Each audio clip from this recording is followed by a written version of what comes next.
जहां पर वेद के सूत्रों का व्याख्यान किया गया उसको पुराण कहते हैं। दैत्य काल में, असुर काल में धर्म की स्थिति निम्न थी।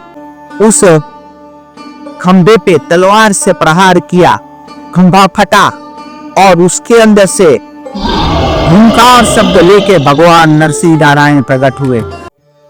श्री जानकी वल्लभो विजयते वागीसा यस्य वदने यस्य मुखे सरस्वती यस्य अंके महालक्ष्मी नरसिंहम अहम भजेत।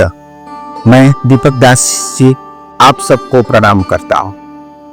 आज भगवान लक्ष्मी नारायण मंदिर में एक दिव्य नरसिंह का स्वरूप श्री विग्रह विराजित है।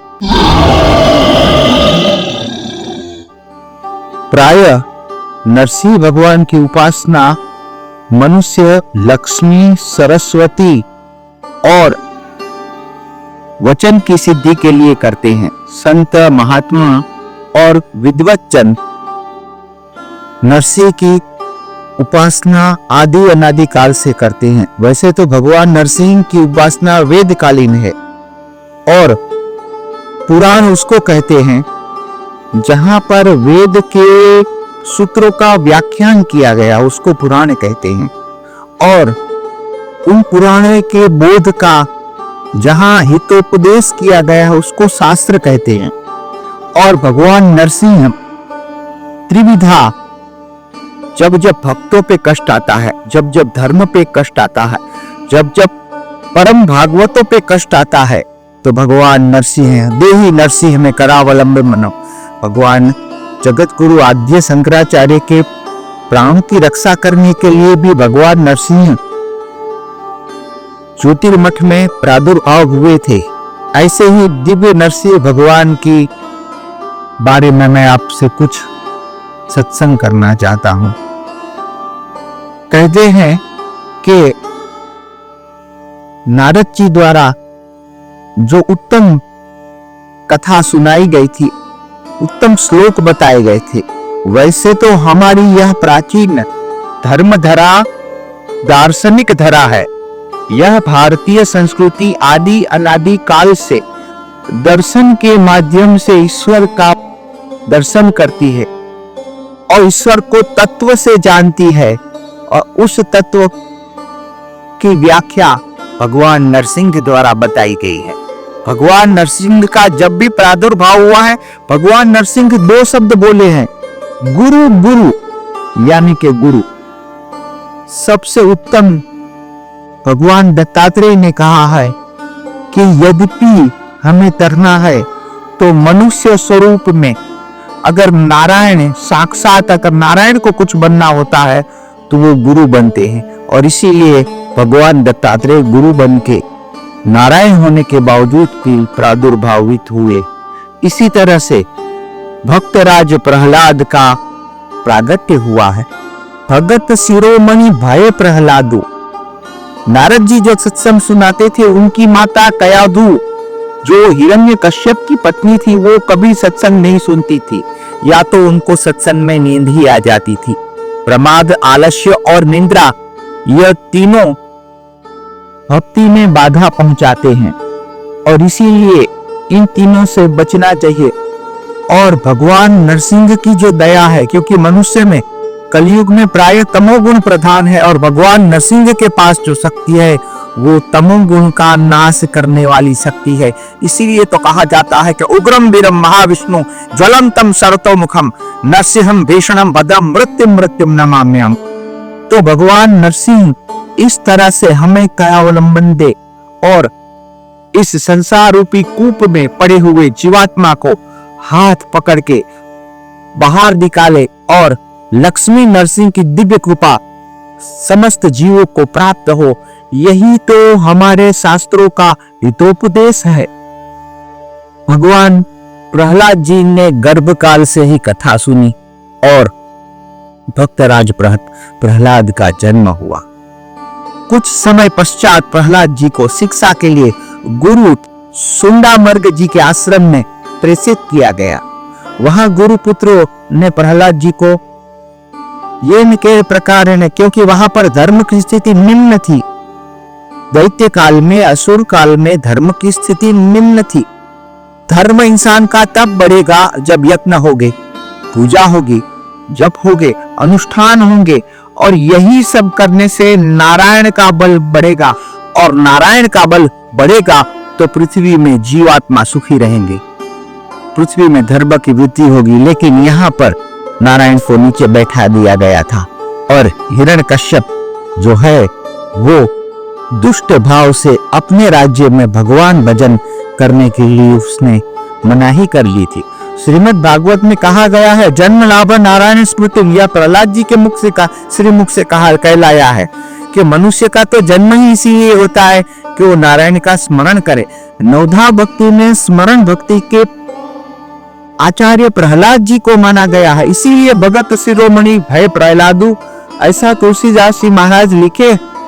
तब मैं आपको बताता हूं कि भारत के अंदर जो दिव्य अष्ट नरसिंह की मूर्तियां हैं, वो दिव्य अष्ट नरसिंह की मूर्तियां भारत के अंदर है, और भारत के अंदर उसमें से एक दिव्य चतुर्भुज श्याम वर्ण का नरसिंह स्वरूप भगवान लक्ष्मी नारायण मंदिर में विराजित है, जो सौराष्ट्र के अंदर हलवद नाम के ग्राम में स्थित है।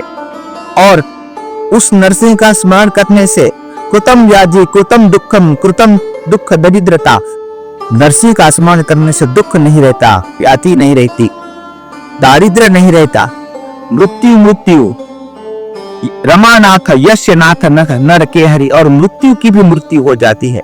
ऐसे भगवान नरसिंह का दिव्य स्वरूप है। आज प्रहलाद जी को गुरुपुत्रों ने पूछा कि बताओ तुम क्या सीखे। प्रहलाद जी ने नवधा भक्ति बताई है, श्रवणम कीर्तनम। अब ये गुरुपुत्र नाराज हो गए, मैंने तो तुमको ये सिखाया नहीं, मैंने तो तुमको भक्ति सिखाई नहीं, तुम्हारे पिताजी नाराज हो जाएंगे, तुम ये भक्ति कहां से सीखे, ये तो नमे भक्त ब्राशंदी। गीता में भगवान ने कहा है कि मेरे भक्त का कभी नाश नहीं होता।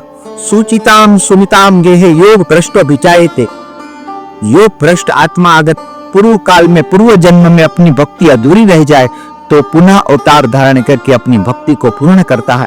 इसी तरह से प्रहलाद जी के अंदर तो जन्मों जन्म भक्ति के संस्कार हैं।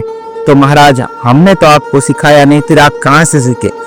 तब प्रहलाद जी बोले कि मैं तो अपने गुरु महाराज नारद जी से सीखा हूं।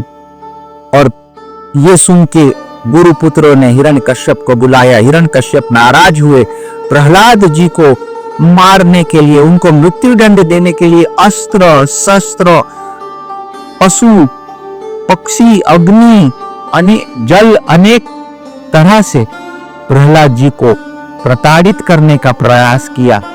लेकिन हर जगह पे भगवान उनकी रक्षा कर रहे हैं।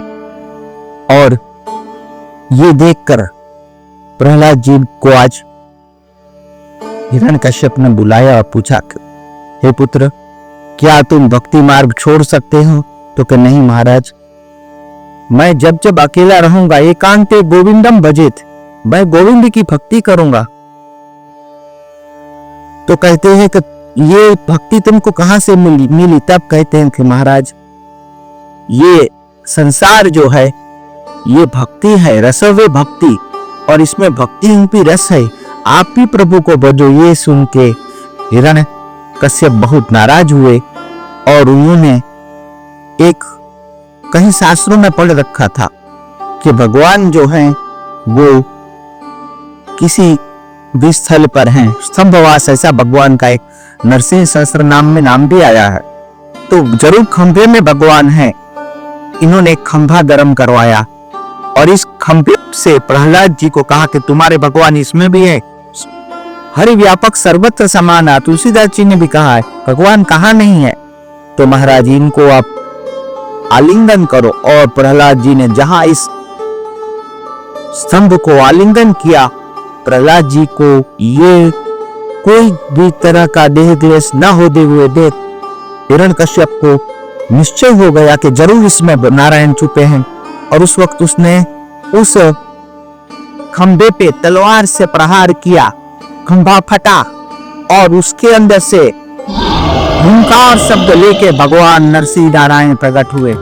कई संत महात्मा तो कहते हैं कि कनककशिपु यानी कि हिरण्यकश्यप ने जो हाथ में सोने की मुद्रिका पहनी थी, उसी में से भगवान नरसिंह प्रकट हुए। और ये इस भगवान ने नरसिंह ने हिरण्यकश्यप को पकड़कर उसको मध्य में लाके पूछा, बोल दिन है कि रात है? क्योंकि दिन भी नहीं है, रात भी नहीं महाराज, ये संध्या समय है।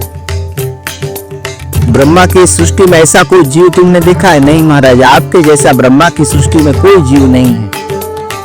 ये जो है नाखून, इसको तुम हथियार मानो कि नहीं महाराज? इसको हथियार कैसे माना जा सकता है?